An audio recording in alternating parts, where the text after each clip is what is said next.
Falácias são erros de raciocínio que se apresentam com aparência de correção e, por isso, enganam. Sua força está menos no seu poder lógico e mais no seu apelo psicológico e retórico. Reconhecê-las é tarefa central para quem deseja participar de debates públicos com responsabilidade. No cotidiano, falácias circulam em propagandas, redes sociais, disputas eleitorais e conversas informais. Elas prosperam quando a pressa substitui o exame e quando a confirmação de crenças vale mais do que as razões. Uma primeira distinção útil separa falácias formais e falácias informais. As formais residem na estrutura do argumento, independentemente do conteúdo tratado. As informais brotam de conteúdos, relevâncias mal avaliadas, ambiguidades e deslocamentos contextuais. Em ambos os casos, o efeito é o mesmo.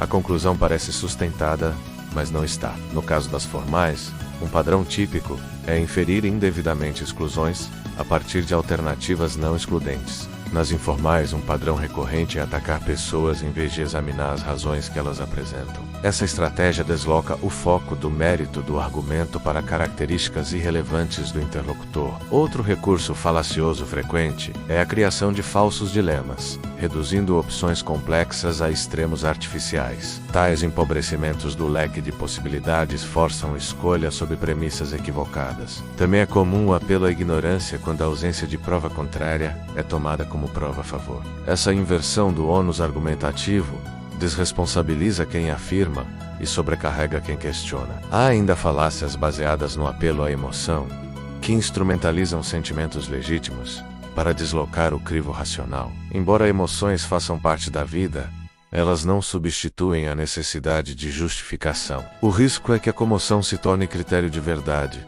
e não alerta para investigar melhor. Outro atalho falacioso é a generalização apressada, que extrapola a partir de amostras insuficientes ou não representativas. Quando a amostra é enviesada ou pequena, a conclusão geral torna-se injustificada. Em tempos de sobrecarga informacional, a tentação de atalhos cognitivos cresce, e com ela, as falácias ganham terreno. A responsabilidade do interlocutor passa por cultivar hábitos que dificultem a adesão a tais enganos. Um hábito inicial é pedir a explicitação das premissas quando a conclusão parece forte demais para o que foi dito. Outro é verificar se as palavras mantêm o mesmo significado ao longo do argumento. Mudanças sutis no sentido de termo-chave frequentemente sustentam inferências espúrias. Em contextos de polêmica, uma prática salutar é reconstruir o argumento alheio da forma mais forte possível antes de criticá-lo. Isso reduz a chance de brigar com caricaturas e melhora a qualidade do desacordo. Também é útil questionar a relevância do que é apresentado, ainda que verdadeiro, contribui para a conclusão. Falácias informais muitas vezes exploram verdades irrelevantes para dar impressão de pertinência. Na gestão de conflitos, reconhecer falácias evita escaladas retóricas que consomem energia sem iluminar o tema. Ao colocar o foco nas razões, criou-se um clima de investigação, não de mero confronto. No campo educacional, o ensino explícito de falácias fortalece a leitura crítica e a escrita argumentativa. Ao aprender a nomear tais padrões, estudantes tornam-se mais atentos à forma do que é dito. Essa atenção gera autocorreção na própria produção textual, reduzindo o uso inadvertido de argumentos ruins. A presença de falácias não significa que todo o discurso seja descartável. Ela convida a separar o que há de aproveitável do que precisa ser refeito. Em ambientes profissionais,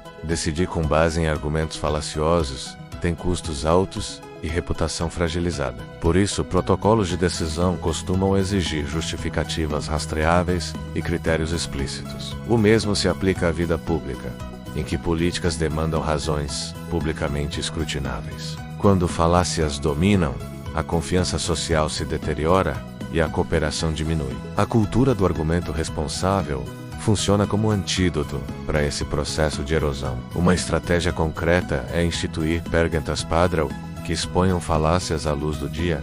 Por exemplo, quais são as alternativas omitidas? Qual é a amostra? Qual é o elo inferencial? Que evidências contraditórias foram consideradas e por que foram rejeitadas? Quem responde a essas perguntas com honestidade ajuda a filtrar maus argumentos. Não se trata de transformar toda a conversa em tribunal lógico, mas de elevar o padrão do que aceitamos. A linguagem pública melhora quando razões substituem rótulos e quando evidências superam slogans. Ao recusar atalhos falaciosos, abrimos espaço para criatividade responsável e inovação sustentada. Há valor inclusive em reconhecer quando não sabemos o suficiente para concluir. Suspender o juízo, nesse caso, é sinal de maturidade cognitiva, não de indecisão crônica. A autoconsciência sobre vieses próprios também limita a potência de falácias sedutoras. Vieses de confirmação e de disponibilidade fazem com que aceitemos o que nos é cômodo e lembramos com facilidade.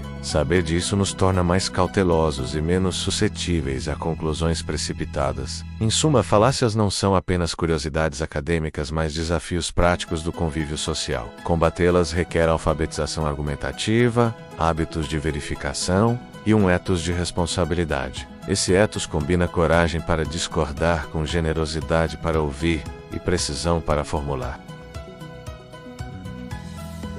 Isso não elimina conflitos, mas os faz girar em torno de razões que podem ser pesadas e revistas. A longo prazo, a redução do espaço para falácias aumenta a qualidade das decisões e a confiança mútua. É assim que o cuidado com a forma do argumento reverte em ganhos substantivos para a vida comum. Cada interlocutor tem parte nessa tarefa, seja o escrever, falar, moderar ou decidir. A responsabilidade é distribuída e o benefício compartilhado. Quanto mais praticamos essa vigilância intelectual, mais raro se torna o triunfo do engano elegante sobre a razão, e mais frequente se torna o avanço do entendimento, ainda que provisório, mas conquistado com boas razões. Desse modo, a crítica às falácias não é censura.